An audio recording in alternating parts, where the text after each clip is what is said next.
मोठ्या प्रमाणामध्ये आज आपण बघा लोक उत्स्फूर्तपणे आज त्या रॅलीमध्ये सहभागी होतील। साळवी स्टॉपपासून ती रॅली सुरू होईल आणि दुपारी 12:30च्या दरम्यान फॉर्म भरला जाईल। लोकांचा उत्स्फूर्त प्रतिसाद आहे। वेगळी काय विशेष तयारी करायची काय गरज पडलेली नाही।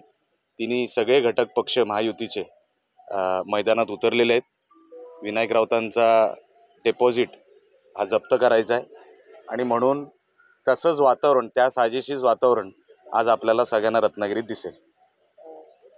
महायुतीचे घटक पक्षाने शिवसेना देखील या जागेसाठी इच्छुक होती। एकंदरीत काय सांगाल त्यांचं? बघा, राणे कुटुंब आणि सामंत कुटुंब यांचं नातं अनेक वर्षांपासूनचं आहे। आमच्या वडिलांपासून ते नातं जपत आलेले आहेत। मधला फक्त काळ थोडा डिस्टर्ब झाला, तो पण विनायक राऊतांमुळेच झाला, नाही ते आमचे कौटुंबिक संबंध होते ते आजही आहेत। तो दुरुस्त झाला काळ आणि आता तुम्हाला येणाऱ्या काही तासांमध्ये दिवसांमध्ये सामंत कुटुंब शिवसेना जमिनीवर उतरून एकत्रपणे आम्ही काम करताना आपण सगळे बघू, तुम्हाला दिसेल। एवढंच या निमित्ताने सांगतो, बिघडलेलं काहीच नाही, वातावरण सगळं चांगलेलं आहे। काल राणेसाहेब स्वतः जाऊन भेटून आले, वातावरण कुठेच बिघडलेलं नाही। काही किरकोळ गोष्टी होत असतात ते आम्ही दुरुस्त करू, तेवढंच या निमित्ताने सांगू इच्छितो। पण वातावरण अतिशय चांगलं आहे, आम्ही सगळे एकत्रच काम करतो। होय, म्हणजे राणेसाहेबांना देवाच्या ठिकाणी ठेवलं असं मी समजतो। आता हल्ली विनायक राऊत काय बोलतायत हे त्यांनाही कळत नाहीये, ते स्वप्नाच्या जगात आहेत। मी मागे एका इंटरव्ह्यूमध्ये म्हटलं, ते आता ते जुना एक तो सिरियल होता ना मुंगेरीलाल, ते आता आमच्या कोकणाचे ते मुंगेरीलाल झालेले आहेत। त्यांना ती स्वप्न दिसत आहेत, ते वेगळ्या जगात आहेत। वस्तुस्थितीला धरून विनायक राऊत कधीच बोललेले नाहीत। आमच्या कोकणाची जी 10 वर्ष फुकट घालवली त्याचा आता बॅकलॉग भरण्यासाठी आम्हाला राणेसाहेबांसारखा माणूस इथे कोकणामध्ये हवा आहे आणि आता लोकच उत्स्फूर्त प्रतिसाद देत आहेत। अहो, त्यांची 5 लोकांची जाहीर सभा कुठे आणि आमच्या भरलेल्या भरगच्च हॉलमध्ये आणि मैदानामध्ये भरलेल्या जाहीर सभा कुठे? त्यांची पूर्ण सरकलेली आहे।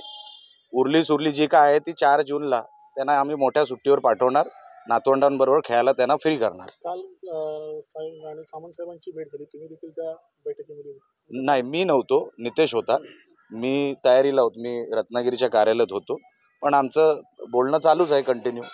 राणेंना उमेदवारी मिळणं म्हणजे माझं मताधिक्य वाढणं असं राऊतांनी म्हटलं।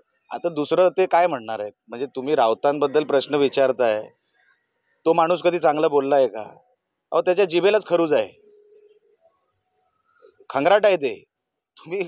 तुम्ही त्या माणसाकडून दुसरी काय अपेक्षा ठेवता? आता दुसरे कुठले शब्द आता बोलायला लावू नका, भैरवबुवाच्या मंदिराच्या बाहेर उभे आपण त्या माणसाकडून तुम्ही दुसरी काय अपेक्षा करता ते तरी सांगा। कधी कोकणासाठी काय चांगलं बोलला, केलं? एक बालवाडी उभी केली, संस्था उभी केली, काय नाही। फक्त बेरोजगार मुलाला त्यांनी रोजगार दिला स्वतःच्या, त्याच्या पलीकडे काय केलं विनायक राऊतांनी? म्हणून सांगण्यासारखं करण्यासारखं काय नाही। राणेंवर टीका करणं हीच त्याची ओळख आहे। विनायक राऊतांची ओळख महाराष्ट्रात काय? हा राणेंचा विरोधक, एवढी त्याची लायकी आणि त्या लायकीमध्ये त्याला सुट्टी देणार। कुडाळ मालवण मतदारसंघाचे आमदार वैभव नाईकांनी असं म्हटलं की राणे प्रत्येक वेळी पहिल्या सीट बेंचवरचे विद्यार्थी समजत होते, मात्र ते शेवटच्या बेंचवरचे असल्याचे भाजपने स्पष्ट केले। एवढं वैभव नाईक बोलू शकत नाही, त्याची जीभ जड आहे।